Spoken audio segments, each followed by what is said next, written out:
Whatever. I just show up. Yep. Sometimes not. And not necessarily on purpose, so. It was first day of school. Meeting is called to order. Public notice of this meeting pursuant to the Open Public Meetings Act has been given by the Board Secretary on September 3rd, 2024 in the following manner. Public posted notice on the school bulletin board at the administration building, transmitted to the Courier Post, Philadelphia Inquirer, and the clerk of Cherry Hill Township. And I don't.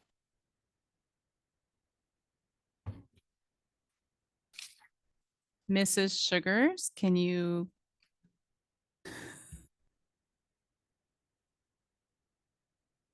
Please join me for the Pledge of Allegiance.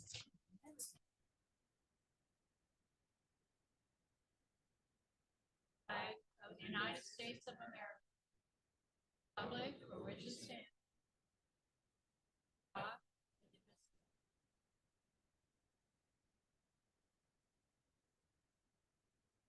Mrs. Sugars. Could you Mrs. please call- Sherfane. Here. Mrs. Gallagher. Here. Mr. Greenbaum. Here. Mr. Mayor. Here. Dr. Rude. Here. Mrs. Niaz. Here. Mrs. Tong. Mrs. Winters. Here. Ms. Stern. Here. Okay, so tonight we do not have any board recognition. We do not have any presentations.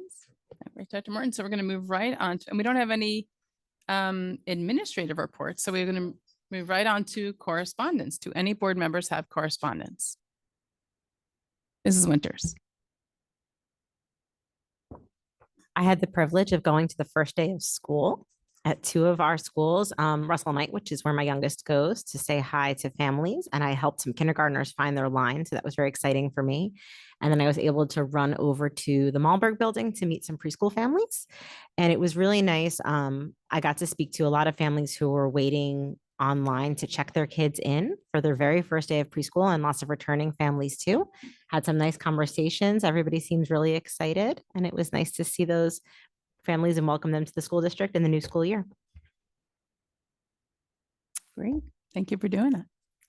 Mrs. Niaz. I attended the back to school night at Johnson Elementary School. It was my first time there. I never been there before. And I did try to help two parents find classrooms, and I sent them in the wrong direction. So I stopped helping after that. But it was nice. A lot of the younger students were very excited to come in and show their parents where the classrooms were. And the third and fourth graders were kind of just like slugging in, coming like, we're back here. But it was nice. It was nice meeting the staff. I have to say the principal really knew all the students and all the parents and stuff, and was very good about welcoming them and giving them directions on where to go. It was very nice. Fantastic. Thank you. And I think that's a classic board member mistake, is we try to give directions in schools that we are not as familiar with. And sometimes we send people to the wrong way. So word to the wise, we'll all learn from you. Mr. Greenbaum. Thank you. So I joined a number of other board members doing a tour of some of the construction at some of our buildings a few days before school opened. Focused primarily on Kingston and Carusi. At Kingston, the main focus was the APR. It's the one that's the furthest along. It's really great progress. It's a very impressive building. It's really well thought out. It's nice to see it's fully accessible, including the hallway ramp and to get to the stage. And tentative completion date, this is not official, but tentative, at least in my notes, is around spring 2025, with the other 5 APRs to follow. At Carusi, there's been a ton of work going on. An entire wing has been gutted to do hazardous material remediation, which completed over the summer. Gym and locker rooms are completely gutted. They're expected to be completed mid-October. And the main office should be done around Thanksgiving. Students going to Carusi may have also noticed a new traffic pattern. It separates car and bus traffic. It eliminates a situation where students might have to cross the bus line. It's really just improving traffic flow and improving safety. And then lastly, temporary classroom units, something we're expecting next year. A couple of people asked when we're getting those, expecting probably in the April timeframe, having them ready for June of next year. As we see construction really ramp up over there. And then lastly, we took a look at some of the critical HVAC replacements. This one doesn't look as exciting, but it's basically updating all of the heating and air conditioning units in all the classroom, making them consistent across the district, centralized controls, heat and air conditioning, so there's no more window units. Nobody has to show up to their classroom an hour early if they're using it later in the day. Standardizing temperatures with the ability to make it plus or minus 2 degrees. And something I thought was really cool is just they're a lot more energy efficient with the controls. They can monitor the carbon dioxide levels in the room. If kids just got back from gym class, they're breathing heavy, CO2 levels are higher. It'll open louvers to get fresh air from outside. If it doesn't need to do that, it'll be more efficient and recirculate the air. I thought that was kind of a cool thing. Going green doesn't always mean just installing solar panels. Sometimes it's just a more efficient control system for HVAC. But anyway, appreciate the administration, staff, our facilities folks for all the hard work and for giving us a guided tour. Fantastic. Other board members have any tours that you took that you want to talk about, or any other activities you've attended, or goals program? Any calls last time? Mine. All right, we will not do calls again.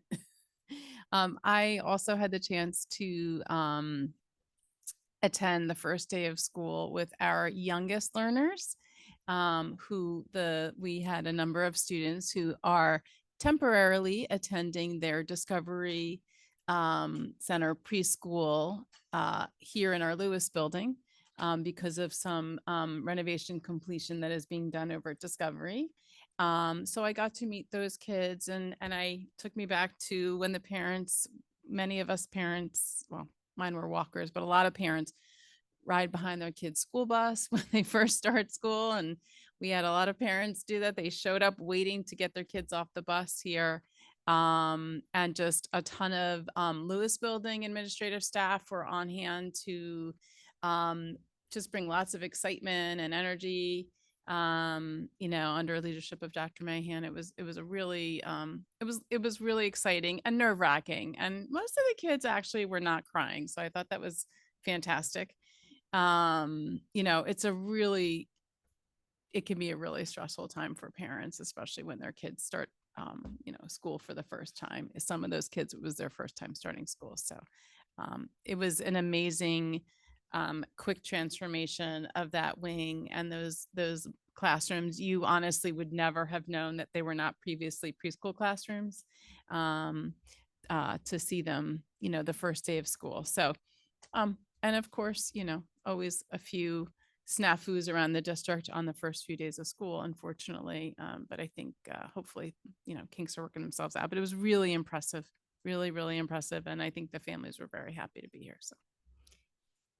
Okay, any other correspondence?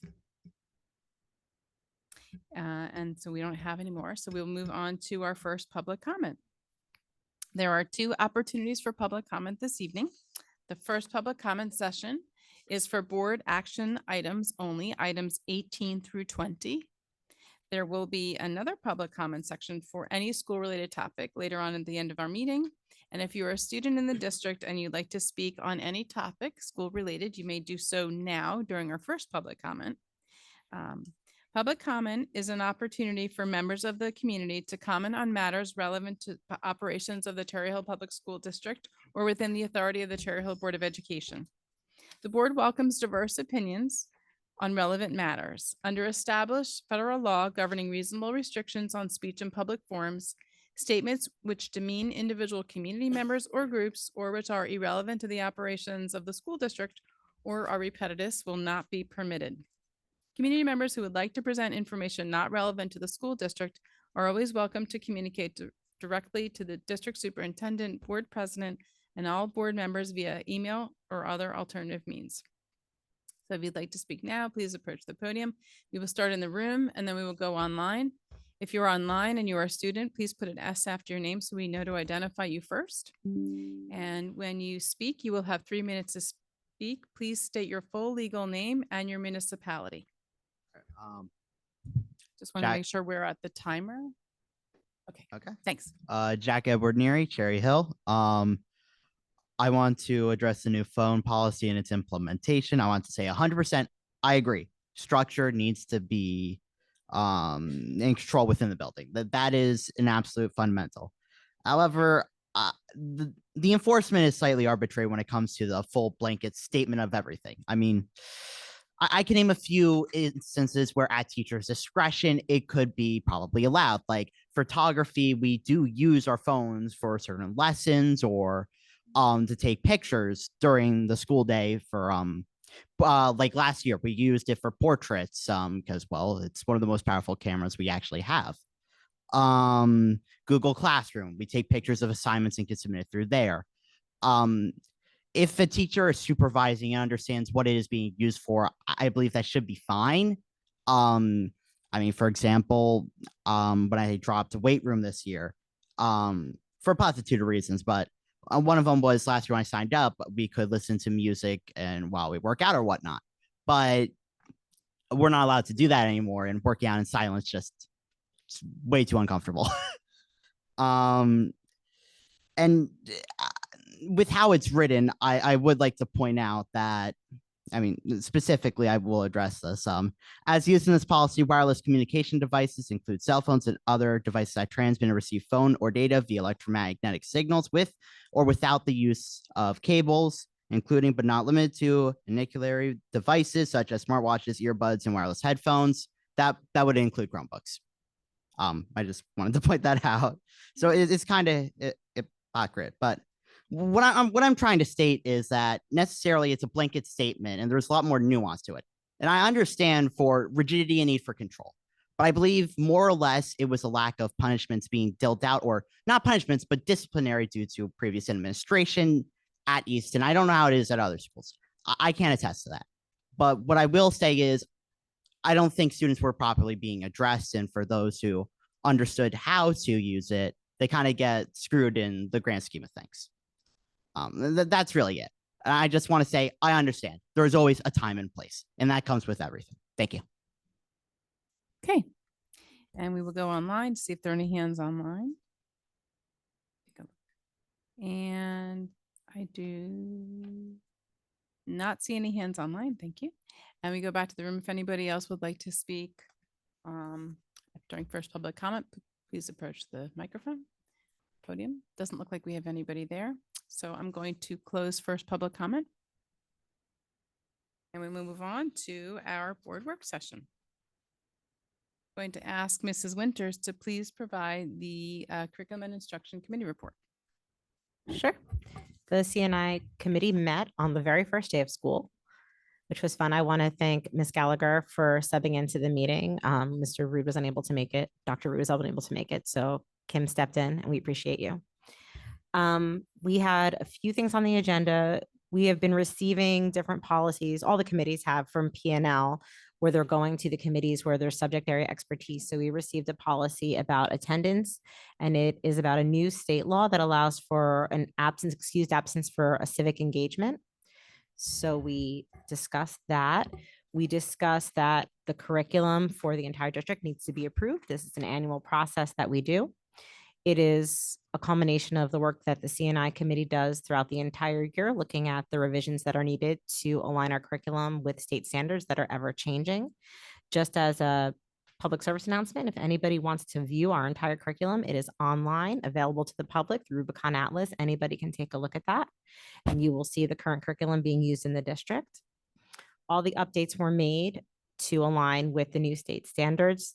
Just to highlight some specific pieces, significant changes this year to ELA, especially grades K-5, and changes with respect to the math pathway courses at the high school level. So all of those things are in Rubicon Atlas for anybody to view at any time. We approved 2 research proposals, one for a dissertation research and one for master's level research. We also approved the High School East Winter Show, which will be Miracle on 34th Street. And then the major work of the committee was beginning the Portrait of a Graduate work that is going to come through CNI. This is taking a look at what really we want our students to be able to do and know once they reach the culmination of their senior year at Cherry Hill Public Schools. And to do that, Ms. Staffen led us in looking backwards through a student's academic career, starting with the pre-K to K transition, also looking at the transition between grades 5 and 6 and 8 and 9, and discussing what kinds of skills and competencies we think are important for students. A lot of what the committee discussed was skills that we think are applicable no matter which pathway a student chooses following high school. Things like self-management of learning, time management, organizational skills, life skills. These are things, collaboration was something that was raised. These are things that all students, no matter which pathway they choose following high school, they'll need to have these core competencies. So this was just the beginning of the conversation. The conversation will continue through CNI and also through the strategic planning work that the district is undertaking in 2025. Do any committee members have anything to add, or do any board members have any questions about CNI? No, I must have summed it up well. It was actually one of our more laid back meetings, which I enjoyed. A lot of times CNI has such a full plate in that hour that it's challenging to get through everything, but we actually had a minute to breathe and really think about this higher level planning work, which is something I really love to do. So I want to thank the committee members for participating in that. It was a really nice discussion. And Dr. Birdie for helping us out and framing, and Mr. Guy for helping us frame out some of the conversations we were having. I think sometimes the committee members weren't sure what directions. We appreciate everybody roping us in and sending us in the right direction of what we're supposed to be thinking about. All right, seeing nothing else, that is CNI. Thank you very much. And we move on now to business and facilities. Mr. Greenbaum, can you please give the BNF report? Thank you. So I think we're going to start with a presentation from Mrs. Sugars, a picture's worth 1,000 words. And we've got a lot of great pictures of the construction progress at our various schools. So this is something that I shared with the BNF committee. I did not share pictures of Kingston and Carusi because we had done the tours there, but I thought it would be good for the committee to see all of the other construction that we have going on throughout the district in addition to Kingston and Carusi. So I tried to put the all-purpose room projects because we have 5 other sites where all-purpose rooms are being installed. So I put them sort of in the order of where they are in the progress. This is the night APR. This is over at Russell Knight School. So this is the second one, the second furthest along next to Kingston. These are the playgrounds that are being installed at the back of Knight. There's actually 2 playgrounds. In the first picture, you can see sort of the larger playground. And then if you look through that playground and past the shade structure, you can see there's another playground area on the other side, as well as swings that were there originally. So it's going to be a very nice setup back there when it's all done. You have your Gaga pit there. So I think it'll be a nice setup when it was done. And I had told the committee that I'd actually heard from Don Bart, who has grandchildren and is excited to take his grandchildren once he lives right near Knights. He was excited to take his grandchildren over there once it's done. So he had reached out to me to tell me how great it looks. So that's the Knight School. And then the next furthest along is Johnson. This is the only yellow brick building that we have. The other buildings are all traditional red brick, but as you know, Johnson is a yellow brick building. And this one, I noted, because we had talked about this at Kingston, that at Kingston, we were able to create a slope in the link that links the new APR to the existing building. At Johnson, we didn't have that option because of the topography there.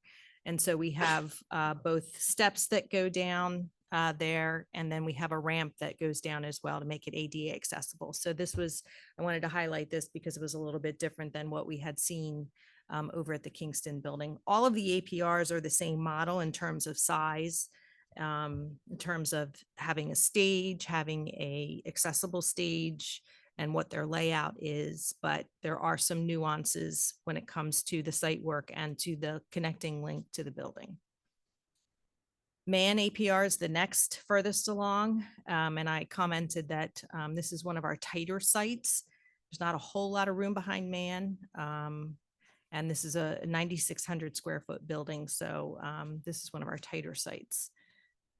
This is the Man building, and then this is the Barton building. Not quite as further along as some of the other buildings, but that one it's getting its steel and some of its block at this point. And our least furthest along is Sharp. The day that we were there, they were pouring the slab, and they were riding around on these sort of they were calling them bumper cars. But they were machines that kind of spread out the concrete there. So that building happens to be the least furthest along in terms of the projects, but they're all moving along. We're hoping for all of them to be done by next summer, including the site work. Adam had mentioned the critical HVAC work. This is an example of some of that. We did critical HVAC work across 11 buildings. We were able to use some of our ESSER funds, our federal funding, to pay for this work in addition to other funding sources. So you can see here we have some of the new equipment. We have the new thermostat, and we have the new unit ventilators here. And I pointed out that over here, over to the left, you can see this here. That is like a heavy duty cardboard. The fin tube covers, as they are called, have not come in yet. They're on their way in, and they will be installed when we receive them. But until that point, some areas have this kind of heavy duty heavy duty cardboard over this area here, covering up those items.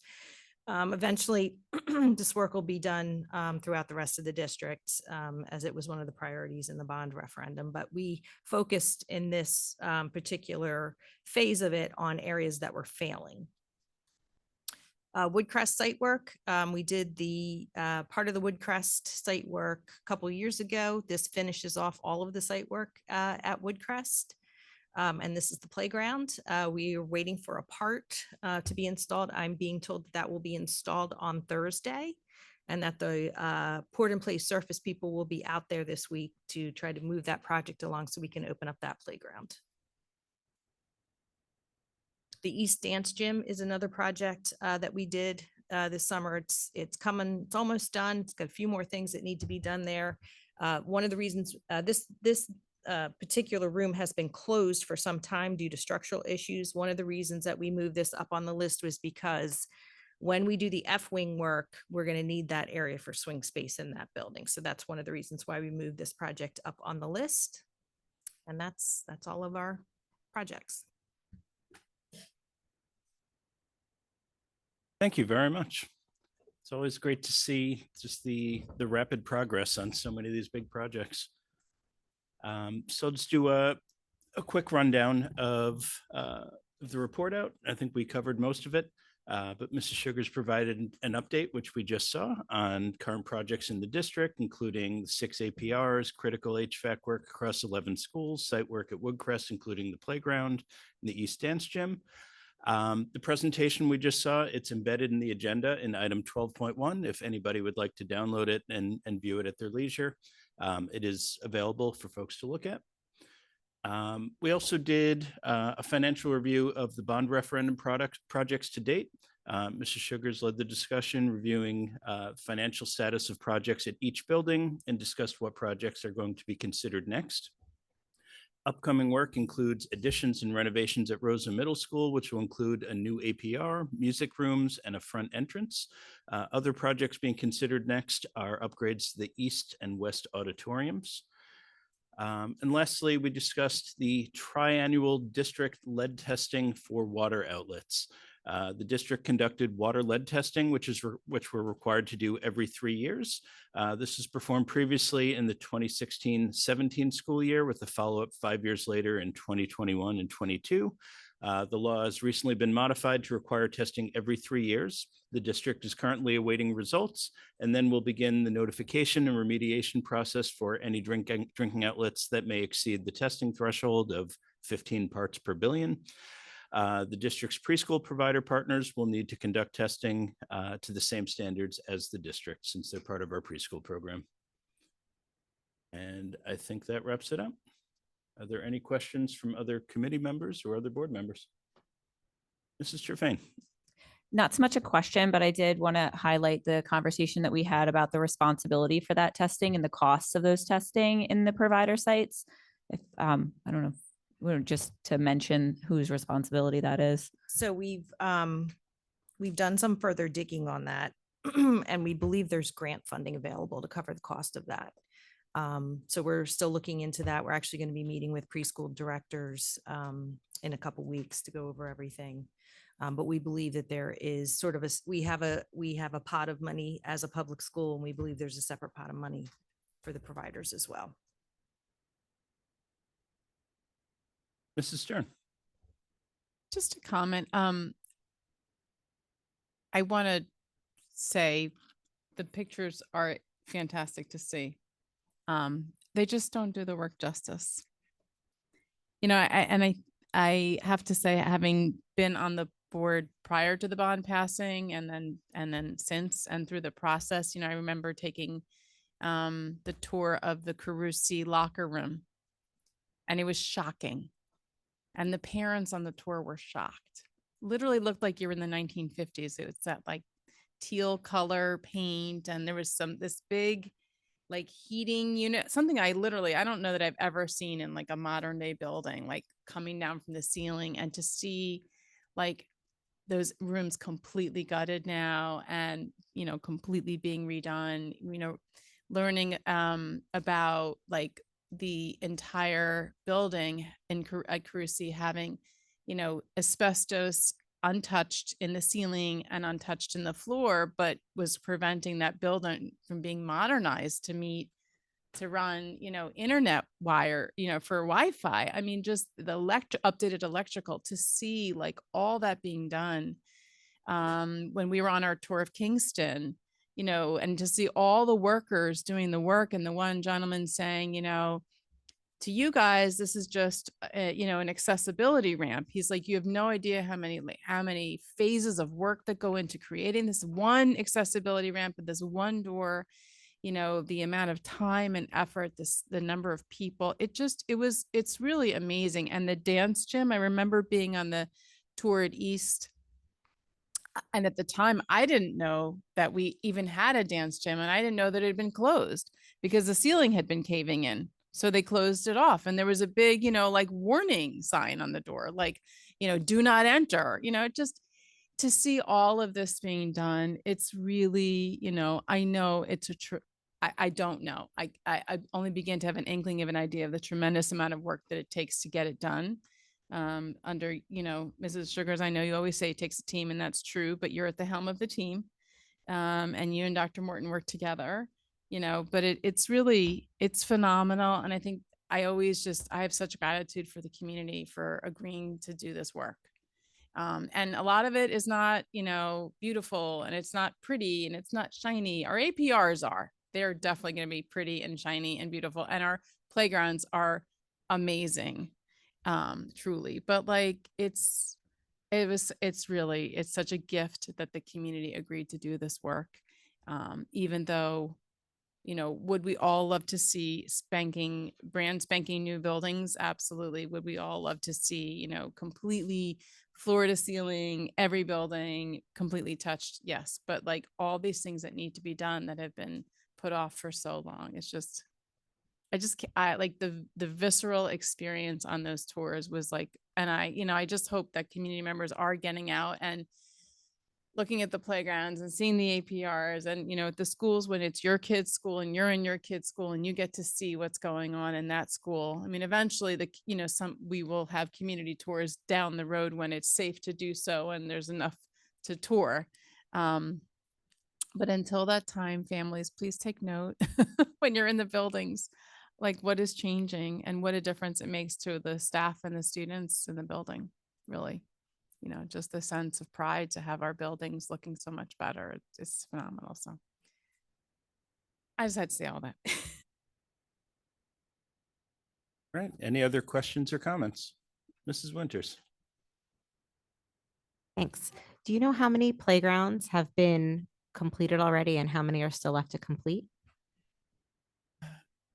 Sorry. If you had asked about a specific one, I probably could have answered. So I'm going to put Mrs. Sugars on the spot. So Payne and Hart have been completed. Malberg has been completed. So Knight is almost done. Woodcrest is almost done. That's it for now. But through the course of the work, all of them will be done eventually. I love this. And I just want to highlight it because I think that one of the positive things that came out of the pandemic was the importance of outdoor time for our kids and having those spaces for gross motor activity. It's huge. And I think it's going to make a fundamental difference in the lives of all the kids. I remember years ago taking my son to play over in Haddonfield at the new playground that their community funded over at Central. And just the experience of going there and playing there and then coming back to look at the playground at our elementary school where there was a broken slide for years that was caution taped because it had a giant crack in it. I mean, and thinking to myself as a parent, I wonder if there's anything we could do. And now we're doing it.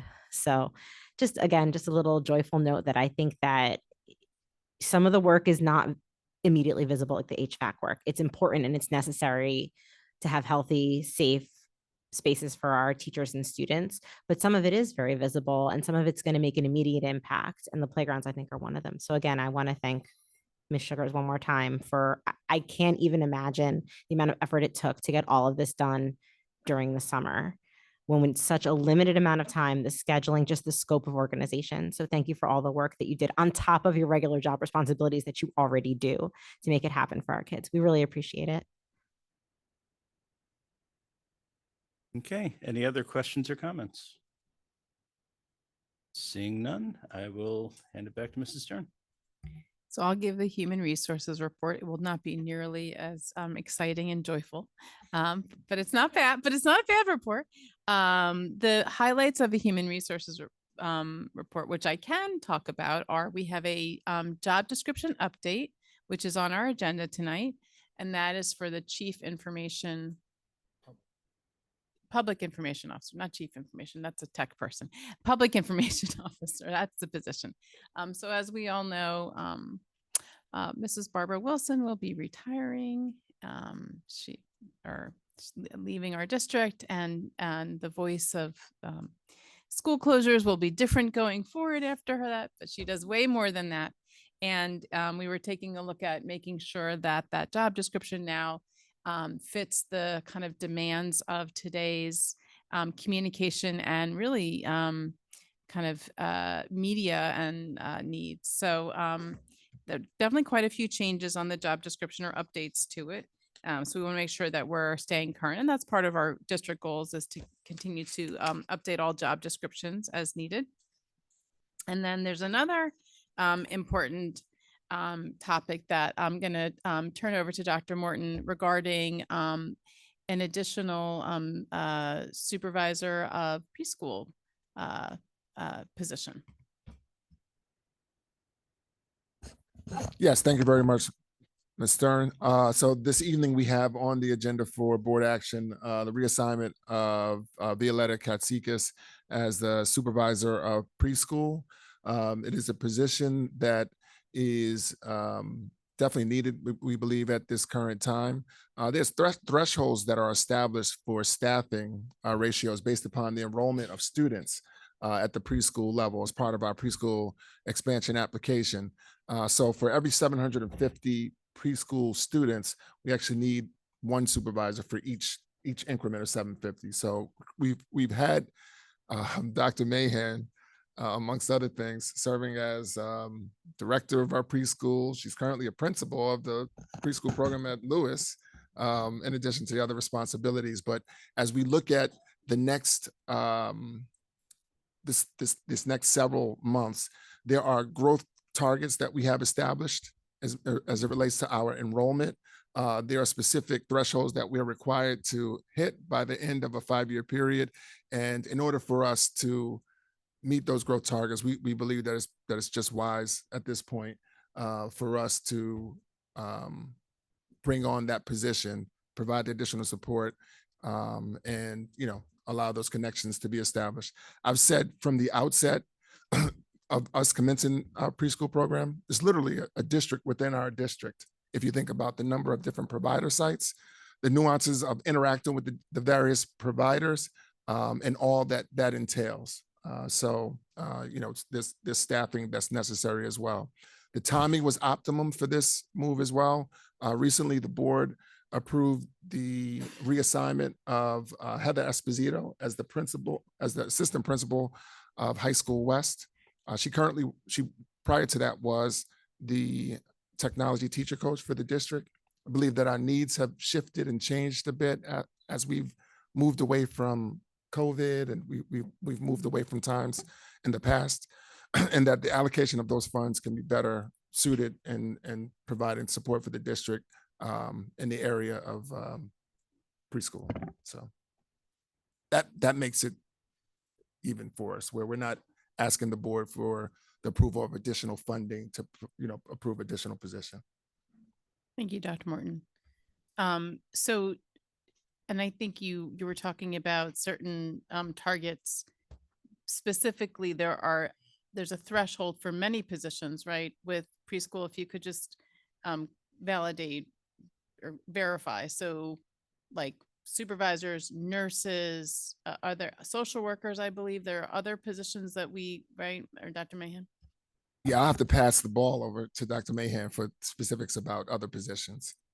There are thresholds. So for the preschool instructional coach, for every 20 classrooms, you add an additional coach. For the PERS, I believe it is also for every 20 classrooms.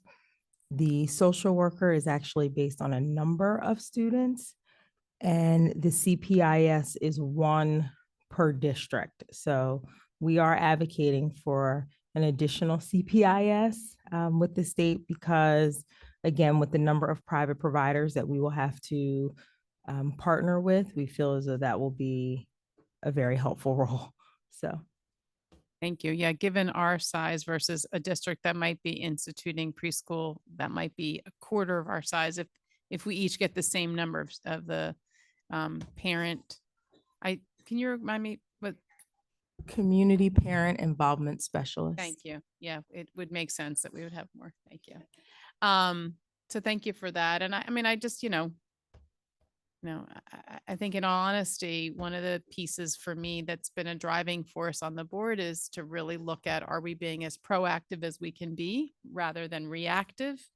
We want to be setting ourselves up for success rather than finding ourselves in a tough situation. And, as we grow so much, I think I think this, to me, I see this as like a proactive effort to, ensure that our littlest ones, that we have all the support and oversight that we need to have that program really be successful. So, I know, to me, I appreciate that very much. That's important. So anyway, thank you for all that information.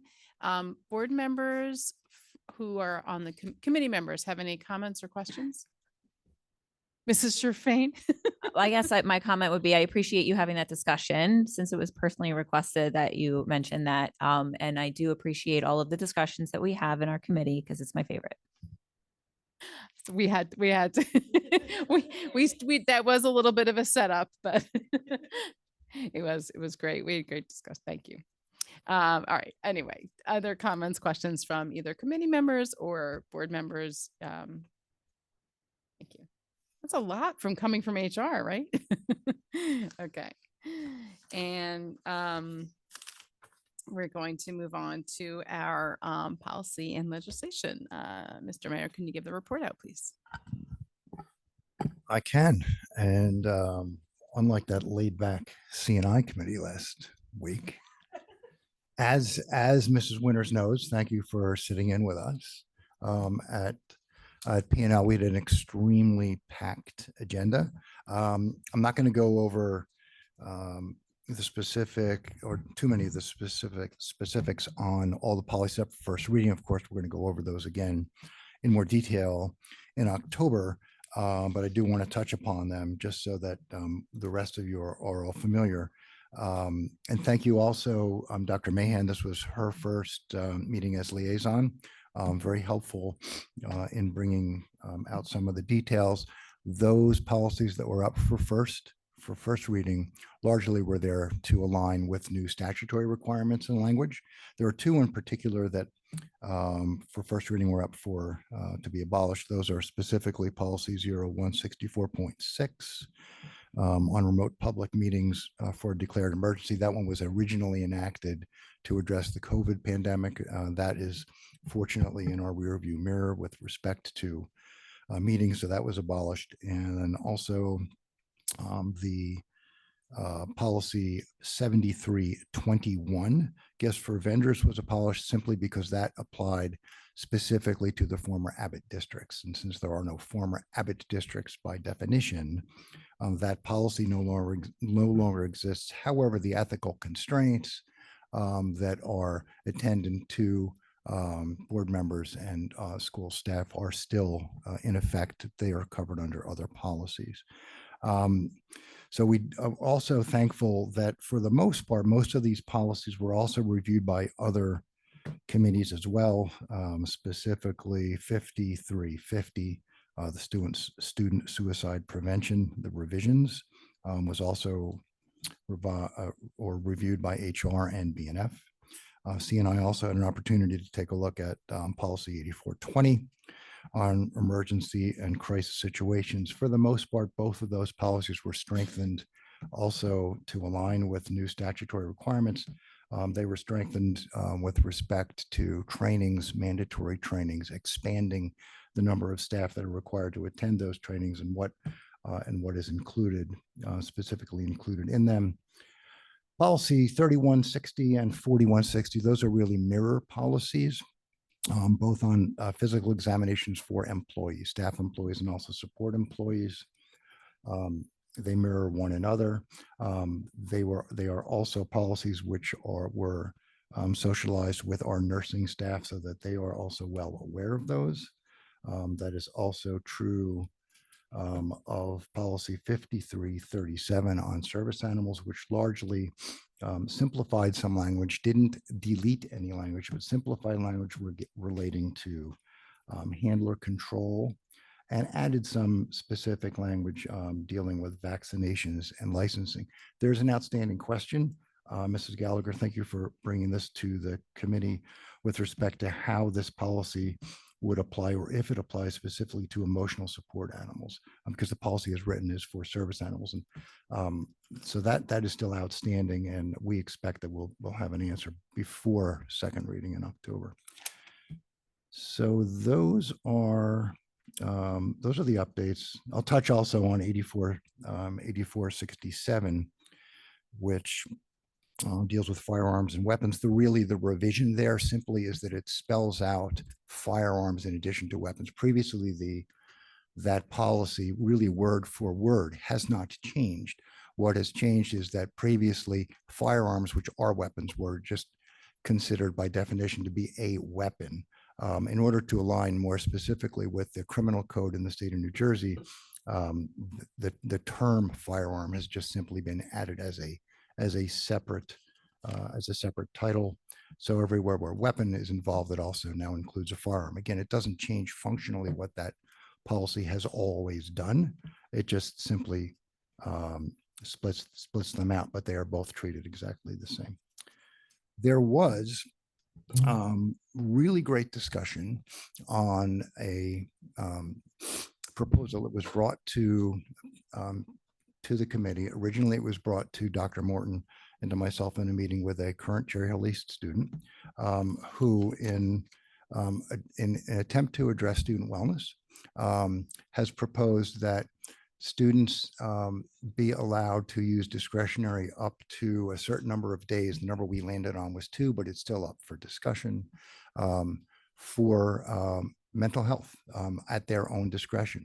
Rather than having scheduled half days, which we had last year, the thinking behind the proposal is that that students should be able to moderate themselves, recognize when they might need a break from school, whether it's a half day or a full day. And really the proposal is how and can we affect that in policy? Do we need a new policy to address that, or can we expand in the list of excused absences, a mental health day or stress, for instance, as a day to take off, similar to the other already excused absences that students have now.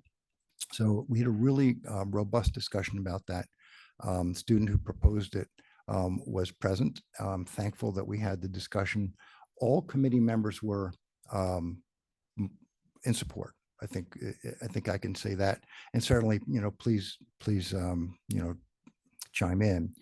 There are some areas that need some further discussion with respect to exactly how to implement that, but certainly the committee was very much in support. It aligns very well with what we have been doing all along with respect to supporting student wellness and staff wellness for that matter.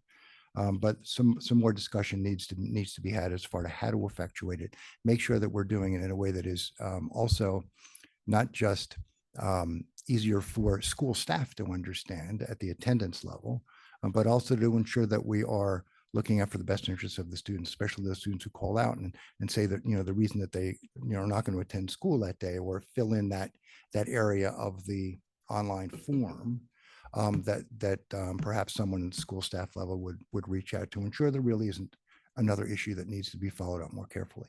We don't want, we certainly don't want that to be the case. So more discussion needs to be had. We look forward to doing that. But again, we're really happy to have had the discussion. And that was P&L. Any other P&L members, permanent or visiting P&L members, have anything to add to that? Okay. Any other questions from other board members? Seeing none. Okay. And that's P&L for last week. Thank you. Now we move on to the strategic planning committee report with Dr. Rude. So I was actually in Massachusetts last week. My daughter was reciting a poem at her college's convocation, so I wasn't at the meeting. So I was checked with, okay, Mr. Mayor is signaling that he'll give the report. Thank you. I will happily do that. And congratulations, by the way, to your daughter. If ever there's a great reason not to be at one of our meetings, that's certainly at the top of the list. So strategic planning was also, it was a great meeting. One of the more packed meetings. We addressed a number of issues. This may be the year that I think that strategic planning takes on a much heavier role and burden, thankfully. So we're looking forward to that. And thank you to Mrs. Roscoff for helping to lead a good part of that meeting. I will, if there are questions, this is a heads up that you might need that microphone. We'll see where this goes. So we first talked about elementary redistricting, and in doing that, discussed where the community collaborative is on that. They have begun their meetings, and I will just simply give a high level of and sort of a report out of where the community collaborative landed in their last meeting, which was towards the end of August, on August 21st. There were, five buckets, 5 areas that were discussed. One was the criteria of success. What does success look like? And at the end of the day, that goal is to reduce overcrowding in schools, obviously, where space is currently limited, and ensure that schools have enough seats for all the students. Also a recognition overall that in discussing elementary redistricting, which certainly is, is triggering for many in the community for understandable reasons, that it can't be done in a vacuum. This is not just about the elementary schools, that whatever happens at the elementary level with regards to boundaries and sending districts will ultimately affect all of the students in the district at the middle school level, and of course at the high school level. So it's not being done in a vacuum, and thankfully the both Mrs. Roscoff and Community Collaborative and the staff and administration recognize that. So in order to affect an overall success for the district, all of those issues are being considered at the same time. Another area of concern, of course, is transparency and making sure that what is being communicated is accurate and can be relied upon both by members of the community collaborative who are helping to work through this issue, and also for members of the community as well, and all of the other stakeholders, whether formal groups or others. That would be the PTAs, Giuseppe. I could list them all. They are all important stakeholders.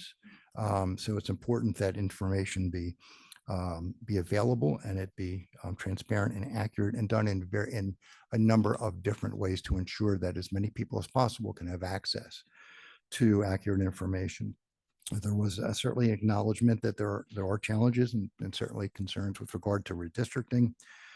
Frankly, one of them being, how to address the overall the perception of Cherry Hill East versus Cherry Hill West, East Side, West Side, that we say it all the time, and that there is one Cherry Hill, but that doesn't mean the demographics are necessarily the same across Cherry Hill, because they're not. That does not, however, mean that we should ever accept that certain schools are not going to be given the same opportunities and students. We have to, use this also as an opportunity to ensure that we are in a position to provide the best possible public school education to all the students, regardless of where they live.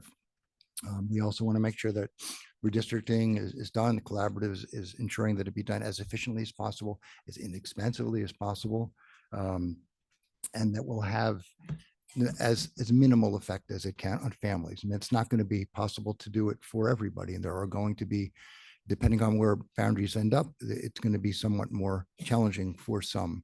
We recognize that not everybody is going to be happy anytime, and it's not just redistricting, but with regard to redistricting, specifically, the idea is going to be to do what is best for the overwhelming majority of students and families in the district. That doesn't mean that every single family is going to be as happy as every others, but the community understands that, the collaboration understands that, Mrs. Roscoff and the team understand that and are working through it. And one of the things that we also want to ensure that we're doing is making sure that we're looking as far ahead as possible, but doing so realistically, with an eye on the GRIP study and the fact that demographics of Cherry Hill today are not what they were 40 years ago. They are not going to be the same 10 and 20 years from now.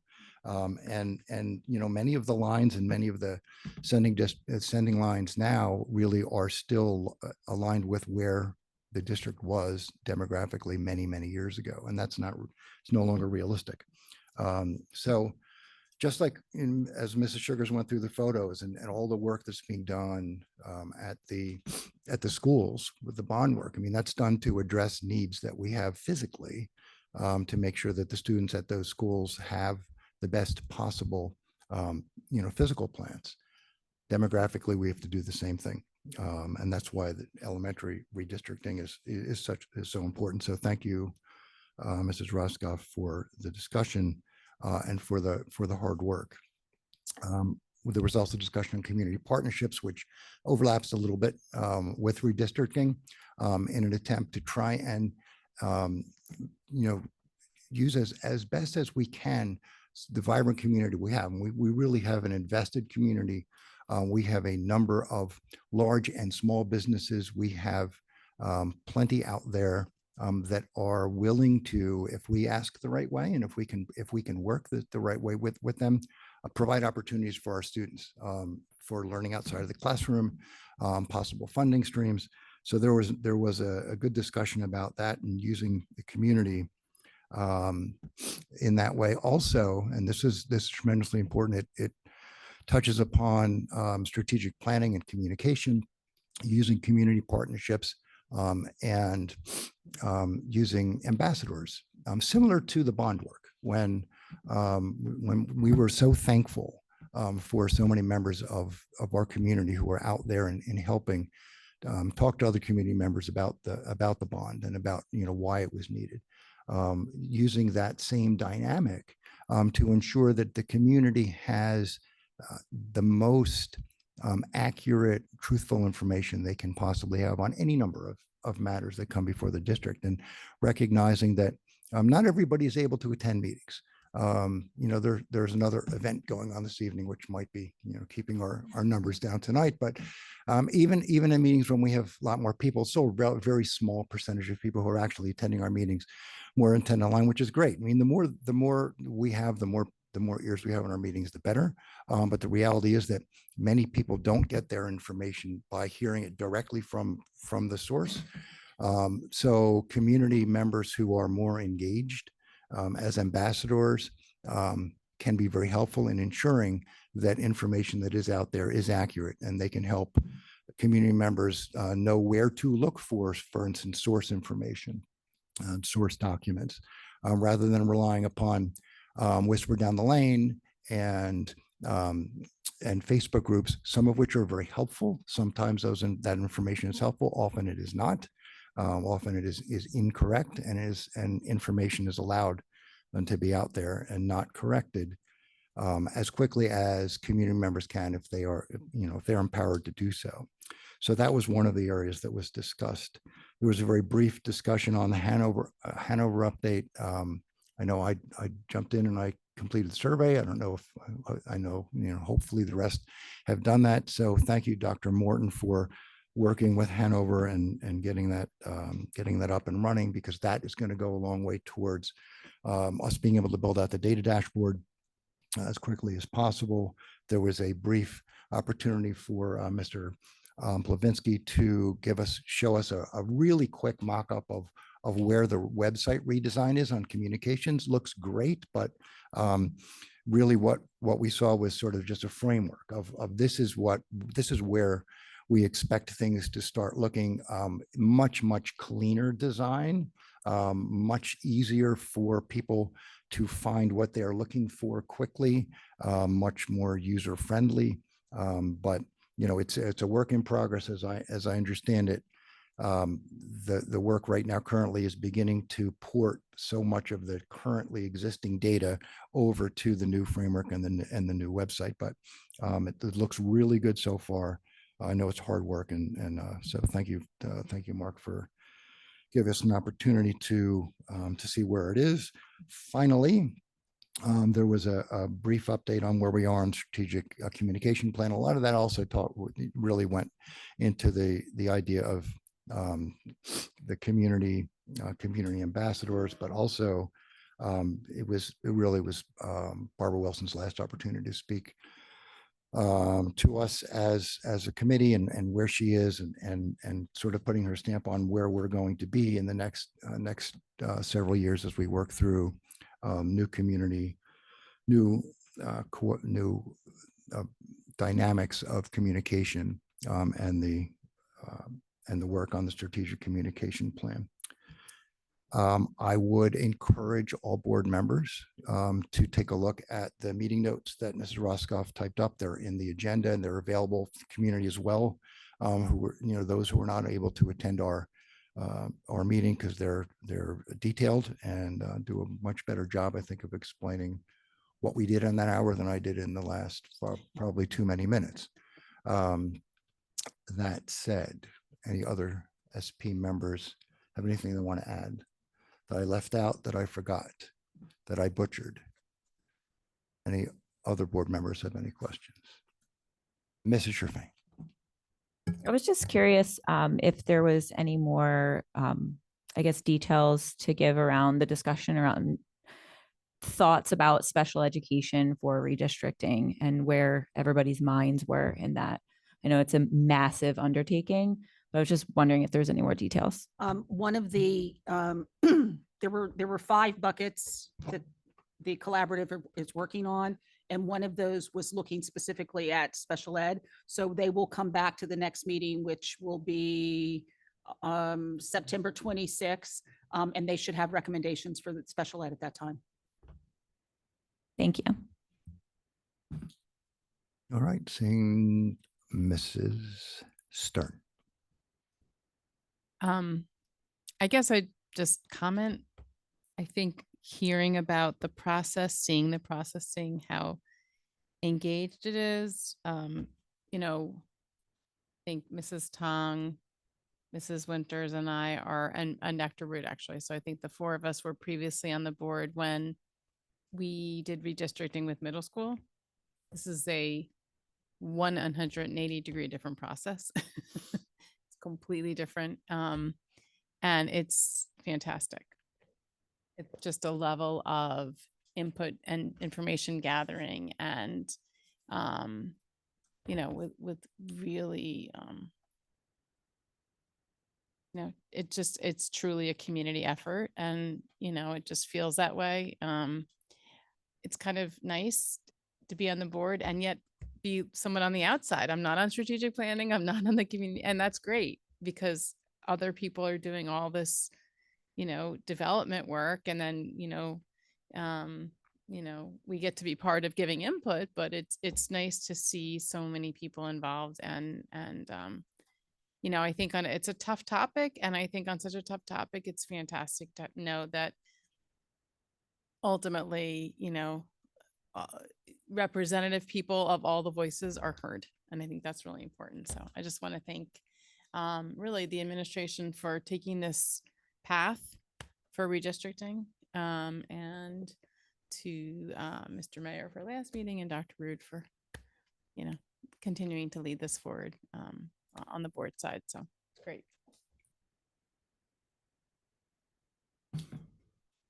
Okay, that's it.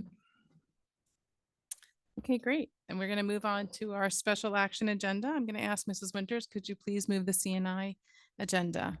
Of course. The superintendent recommends, and I move the following: 17.1, approval of attendance at conference and workshops for the 24-25 school year, and 17.2, approval of professional service agreements for the 24-25 school year. Do I have a second?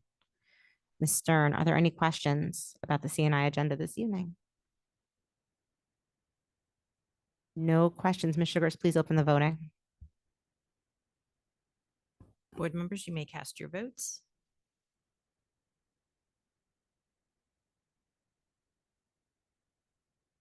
I'm not logged in. Yes.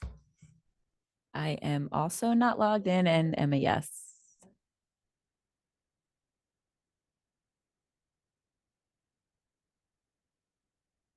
We have a unanimous yes vote. Okay, I'll give board members 30 seconds to try to get back in and we'll go slow. We'll slow it down a little bit, but you're in? Okay.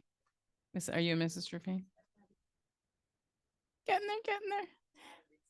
Okay, Mr. Greenbaum, can you slowly? No need. I have a lot move to the read. BNF agenda. I have a lot to read. Take your time. The superintendent recommends, and I move the following.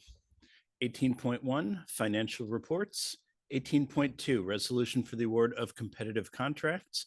18.3, resolution authorizing all necessary actions for Rosa International Middle School 2025 additions and renovations. 18.4, resolution authorizing the specification for proprietary goods related to the Rosa International Middle School 2025 additions and renovations.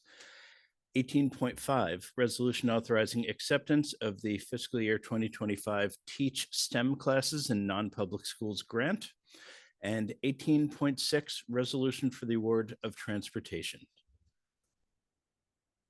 Do I have a second? Mrs. Winters, are there any questions? Seeing none, Mrs. Sugars, please open the voting.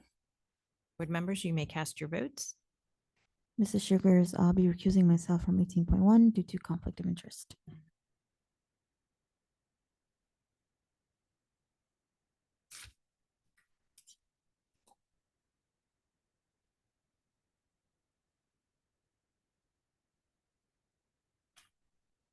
Okay, we have one recusal on 18.1 from Mrs. Niaz. Otherwise, we have a unanimous yes vote. Okay, I'll move the human resources agenda. Superintendent recommends, and I move the following: 19.1, termination of employment non-certificated. 19.2, appointments certificated. 19.3, appointments non-certificated. 19.4, assignment salary change certificated. 19.5, assignment salary change non-certificated. 19.6, other compensation certificated. 19.7, other compensation non-certificated. Do I have a second? Mr. Greenbaum, are there any questions? Mrs. Sugars, I'm going to mix it up and ask you to do a voice vote tonight for this. Throwing you a little bit of a curveball in the voting. Yes, please.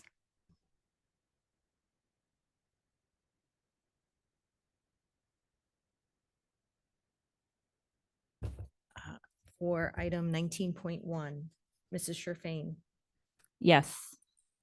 Mrs. Gallagher, Yes. Mr. Greenbaum, Yes. Mr. Mayor, Yes. Dr. Rude, Yes. Mrs. Niaz, I'm recusing myself due to conflict of interest. Mrs. Tong, Yes. Mrs. Winters, Yes. Ms. Stern, Yes. item 19.2, appointments certificated, Mrs. Sherfain, Yes. Mrs. Gallagher, Yes. Mr. Greenbaum, Yes. Mr. Mayor, Yes. Dr. Rude, Yes. Mrs. Niaz, Yes.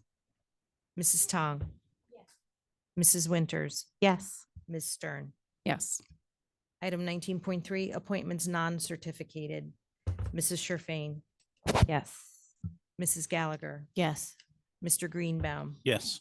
Mr. Mayor, Yes. Dr. Rude, Yes. Mrs. Niaz, Recusing myself due to conflict of interest. Mrs. Tong, Mrs. Winters, Yes. Ms. Stern. Yes.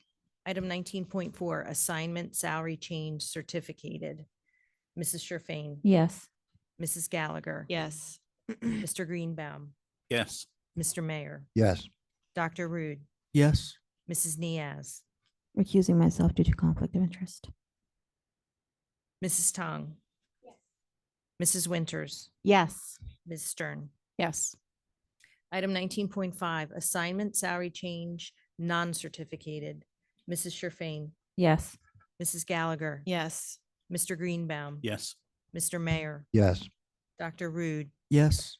Mrs. Niaz, Recusing myself due to conflict of interest. Mrs. Tong, Mrs. Winters, Yes. Ms. Stern. Yes. Item 19.6, other compensation certificated, Mrs. Sherfain, Yes. Mrs. Gallagher, Yes. Mr. Greenbaum, Yes. Mr. Mayor, Yes. Dr. Rude, Yes. Mrs. Niaz, Yes. Mrs. Tong, Mrs. Winters, Yes. Ms. Stern. Yes. And item 19.7, other compensation, non-certificated, Mrs. Sherfain, Yes. Mrs. Gallagher, Yes. Mr. Greenbaum, Yes. Mr. Mayor, Yes. Dr. Rude, Yes. Mrs. Niaz, Yes. Mrs. Tong, Mrs. Winters, Yes. Ms. Stern. Yes. Thank you very much. Thanks for doing that. I don't know if you need to announce the whole outcome before we move on. Okay. All right. Very good. And we move on to policy and legislation. Mr. Mayor, can you please move the P&L agenda?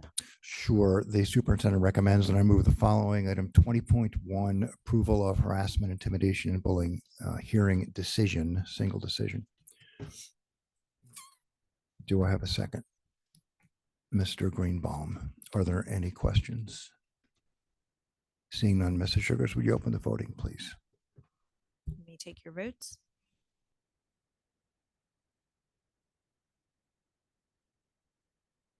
Oops, if I open it up, you may take your votes. There you go.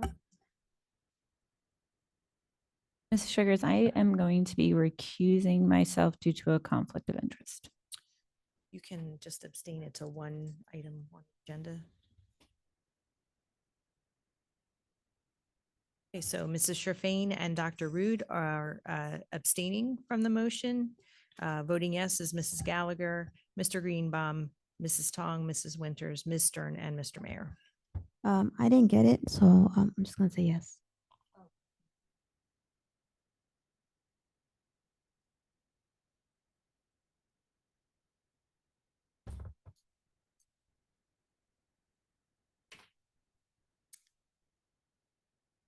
Good, Mrs. Sugar? Yep.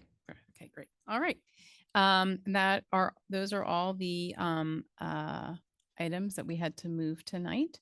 So we move on to new business. Do any board members have any board members have a new business? I'm a slow learner, but eventually I learn. Okay. All right. We move on to old business. Do any board members have old business? Okay. So we will move on to our second public comment. And just get ourselves ready here. Give me 1 second. This is a second public comment period. This is an opportunity for members of the public to comment on any school-related matters under the about the operations of Cherry Hill Public Schools or within the authority of the Cherry Hill Board of Education. The board welcomes diverse opinions on relevant matters. Under established federal law governing reasonable restrictions on speech in public forums, statements which demean individual community members or groups or which are irrelevant to the operations of the school district or are repetitive will not be permitted. Community members who would like to present information not relevant to the school district are always welcome to communicate directly to the district superintendent, board president, and all board members via email or other alternative means. If you would like to speak now, please clearly state your full legal name and the municipality, your municipality. We will alternate between speakers who are here in the room and those who are online. Each speaker will be given a maximum of 3 minutes to speak, and the timer on the screen will indicate the amount of time you have remaining. We will start with speakers who are in the room. I already said that. If you are a student and you'd like to speak, please put an S after your name if you're online. We will start in the room as soon as the timer goes up. If you could please state your full legal name and your municipality. Sarah Jocelyn, Cherry Hill. I had several questions. The first question I have is, what is the long-term funding anticipated for our universal pre-K plan? I did not see that information, and it is a significant amount of money. So I would like to have that kind of planning in the public. The second item that I had is we talked about playgrounds. We are also planning to add buildings or rooms to Malberg and Kilmer. And I wanted to understand whether there will be additional playgrounds that will be added as well. I brought up the issue of chronic absenteeism at the last meeting. I also asked about individual school plans to address that issue. Tonight, I heard a discussion both about civic engagement attendance and also mental health days. Certainly, there is a need to clarify excused versus chronic absenteeism. The excused absences that are allowed are stated in the law, and anything else may be excused, but it still counts towards chronic absenteeism. So I would just remind the board that this is an item that should be watched by the individual schools as well as the school board, and it should be part of the policy to clarify. I also wanted to bring forward the issue of that we're coming up to the next 10-year target for affordable housing by Cherry Hill. And we all know that we're moving into our timeline for planning adjustment of boundaries. And I'm asking whether the group that is providing input also includes our community development group. Certainly the next step for affordable housing will be a 2025 number. It will be for 10 years starting from 2025. There is a new state law that relates to how those decisioning is done. One of the important aspects of it is pilot payment in lieu of taxes, because that's an important thing for funding school boards. The last thing that I would like to ask relates to the activities, both events and school curriculum that relate to our fall seasons of holidays. And I will, of course, make sure you're aware of that we're coming up to Hispanic Heritage Month, Native American Day, and other things. it's extremely important that we broadly expose our students to a wide diversity of Thank actions. you. Thank you. Thank you. And we go to the line and the phone number is 788. If you could please state your full legal name and your municipality. My name is Jeff Podowitz. I live in Cherry Hill, New Jersey. Please do a Google search, and the article is on NJ Spotlight, spelling out how school funding formula needs to be overhauled. March 15, 2019. Please Google it. Please read it. Please read the comments. Also, JSB is Jeffrey Bennett.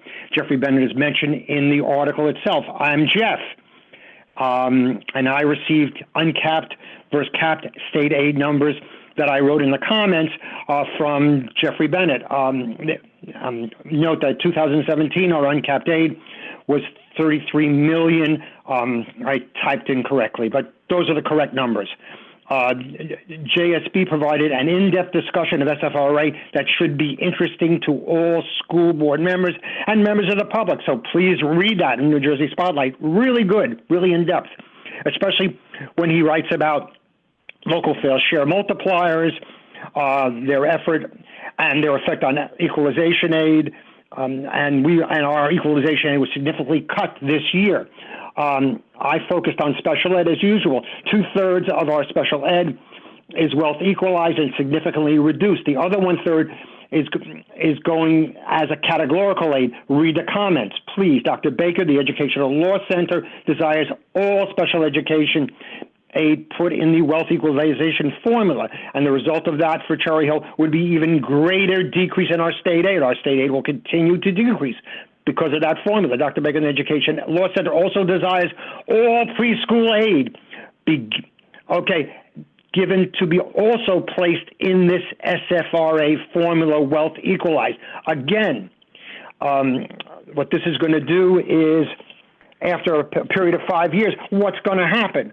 Will then our state aid to preschool decrease and become part of the formula, which the state wants. The state wants this, all right?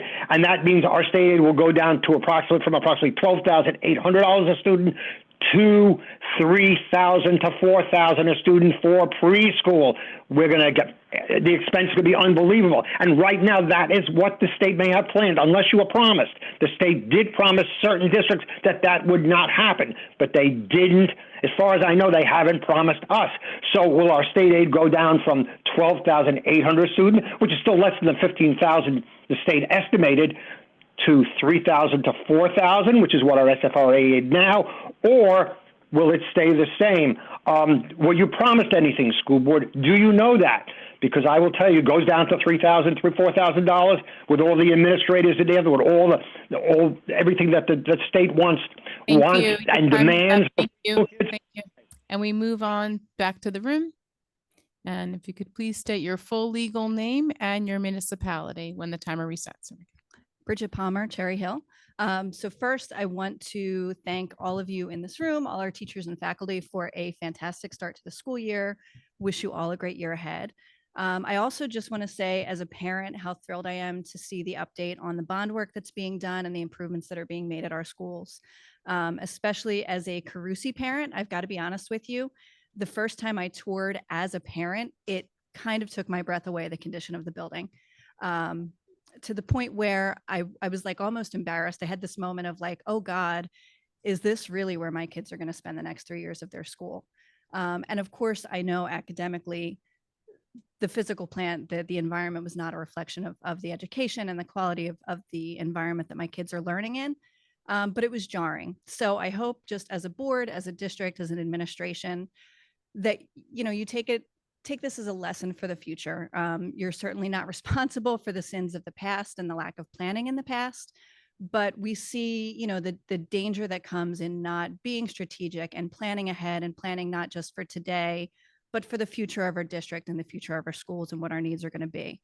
Making sure that we're investing wisely in not just curriculum and education, but the physical environment, because it does matter and our kids deserve the best and the brightest. I think Mrs. Stern said, we'd all love to see beautiful, shiny new buildings. That's not reality in a district that is, the age of Cherry Hill, the size, the scope.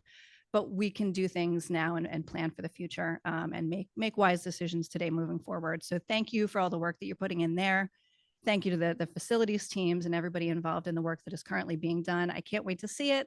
And I think we're in good hands. So thank you as a Carusi parent for everything that you're doing. Thank you. Okay, and we go to the line, and the name in the online is Laura Einhorn. If you could please state your full legal name and your municipality. Laura Ann Hitchens Einhorn, Cherry Hill. So I'm just curious about the votes of 13.4, the revised job description. It's my understanding that that job has already been advertised and that the filing date for an application has been closed. So what I don't understand is, did the description of the job match this new revised policy after the fact? A little confused as to how you revise a position or an employment resume, what have you, after you've already advertised that job. Thank you. Okay, we go back to the room. I don't see anybody at the podium. If anybody is wanting to, students always have priorities. If there are students who'd like to speak.